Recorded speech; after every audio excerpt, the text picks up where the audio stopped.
Welcome to நலம் தானா viewers. Chapati மாவை பிசைஞ்சு இது மாதிரி தேய்ச்சி வச்சுக்கிட்டோம். அது மேலே எண்ணெய் தடவி இருக்கோம். கஸ்தூரி மேத்தி போட்டு பிசைஞ்சதுனால இப்போ மிளகாத்தூள் மேலே தூவிட்டு மிளகாத்தூளும் உப்பு தூளும் கலந்து வச்சுருக்காங்க. ஆமாம், அது அப்படி நல்லா தூவணும். அவங்கவுங்க காரத்துக்கு தகுந்தாப்புல டேஸ்ட்டுக்கு தகுந்தாப்புல தூவிக்கலாம். இப்போ அது மேலே தடவி விட்டுறணும். இப்படி தடவிட்டு நல்லா இப்படி செய்யணும். இப்படி செஞ்சுட்டு இப்போ அதை கட் பண்ணிக்கணும். இதை இந்த கோன் தோசைக்கு இப்போ அடிச்சு விடுங்க.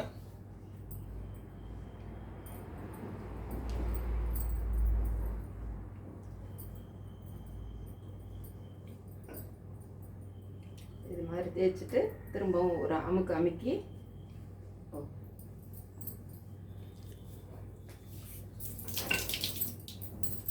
திரும்பவும் சப்பாத்தி போடுறாப்புல தேய்ச்சிக்கணும். தேய்ச்சிட்டு அது மேலே வெங்காயத்தை தூவிக்கணும். போதும் இதில் வெங்காயத்தை நல்லா பொடிசாக தூவிக்கணும். நல்லா தூவுங்க, சென்டரில் வச்சு ஒரே அமுக்காதீங்க. அவ்வளோதான், போதும்.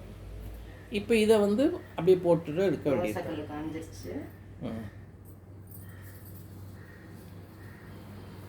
தோசைகள் நல்லா சூடாக இருக்குது.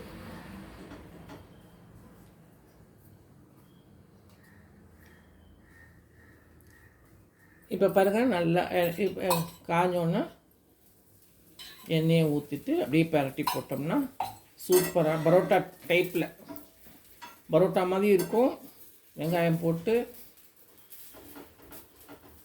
உள்ளுக்குள்ளே மிளகாத்தூள் உப்புத்தூள் போட்டிருக்கோம்.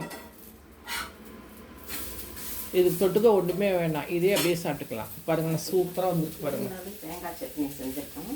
இருந்தாலும் தேங்காய் சட்னி செஞ்சுருக்காங்களா நீங்களும் பாருங்கள். அனந்தானா சேனலுக்கு சப்ஸ்கிரைப் பண்ணுங்கள், பெல் பட்டனை மறந்துடாமல் அமுக்குங்க. இன்றைக்கி கார்த்திகை 3 இன்றைக்கி சேமியா கேசரி பண்ணிட்டுருக்காங்க சாமிக்கு நெய்வேத்தியத்துக்கு. அதுவும் சேர்ந்து சாப்பிட வேண்டியது தான். வேறொரு வீடியோவில் உங்களை சந்திப்போம். பாய்.